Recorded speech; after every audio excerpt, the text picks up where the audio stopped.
Salut tout le monde, c'est Josh. Donc aujourd'hui, petite vidéo unboxing des familles. Donc ça faisait quand même pas mal de temps qu'on n'a pas fait de vidéo unboxing figurines. Et là, j'ai décidé de vous envoyer du lourd. Parce que déjà, là, je vous parle Kotobukiya, Artefix J. Là, on est sur de la figurine de qualité. Et la figurine provient de la licence Tokyo Ghoul Re. Et il s'agit de Touka Kirishima. Franchement, avec Kotobukiya, je sens que ça va envoyer du lourd. Du lourd.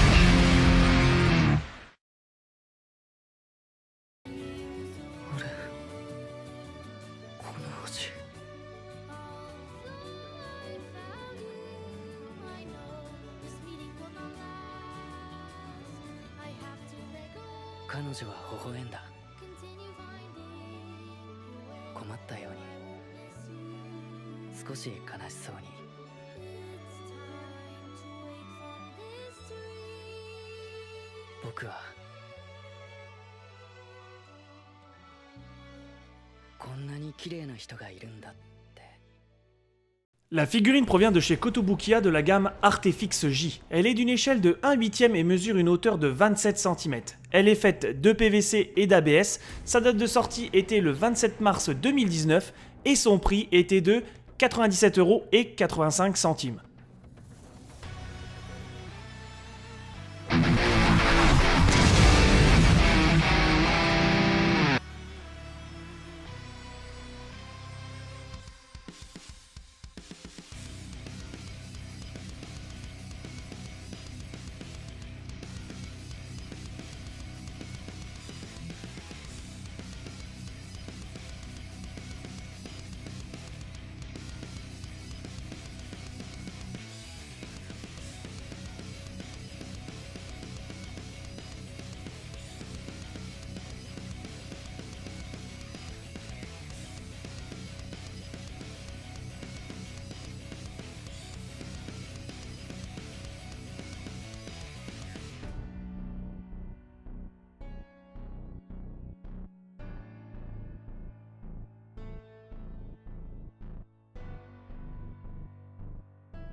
La figurine nous présente le personnage de Kirishima Touka, de la licence Tokyo Ghoul Re, un personnage important pour Ken Kaneki, protagoniste principal de la licence. Elle est présentée sous sa forme éveillée de son kagune ailé, avec son habit noir du groupe des Chèvres Noires.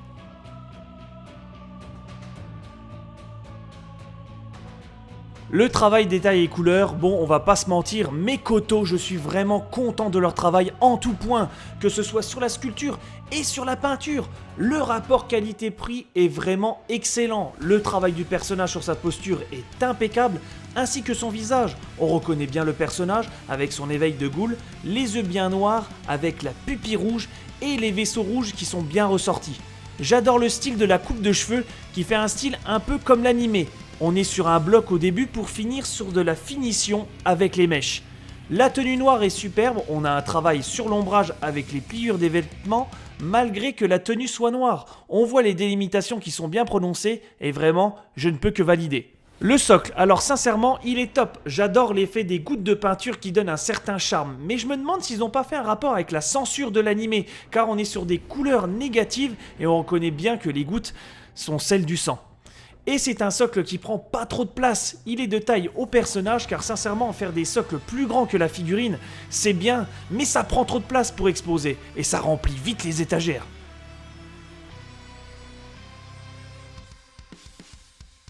Bon, écoute-moi bien mon coco, elle est bien belle ta figurine, mais il pourrait quand même se casser le cul de faire un effet de transparence pour son kagone.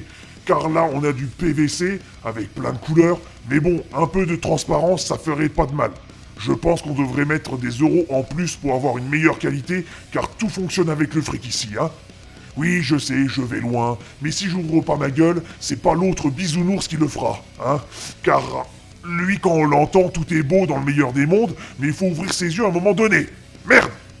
Cette figurine est simplement oufissime pour tous les fans de la licence Tokyo Ghoul. Donc si elle vous a plu, je vous mets un lien dans la description. Et voilà, la vidéo est terminée. Donc comme d'habitude, un petit commentaire pour dire ce que vous avez pensé de cette figurine et de lâcher un like pour soutenir la chaîne et surtout pour me faire plaisir. Et aussi, je vous annonce tout simplement que les prochaines vidéos unboxing, on va envoyer du lourd. Là, on est sur 2 grosses licences. On a du My Hero Academia et du One Piece. Et surtout, une gamme toute particulièrement. Est-ce que ce ne serait pas le retour des POP Time? Suspense. Et moi je vous dis à la prochaine.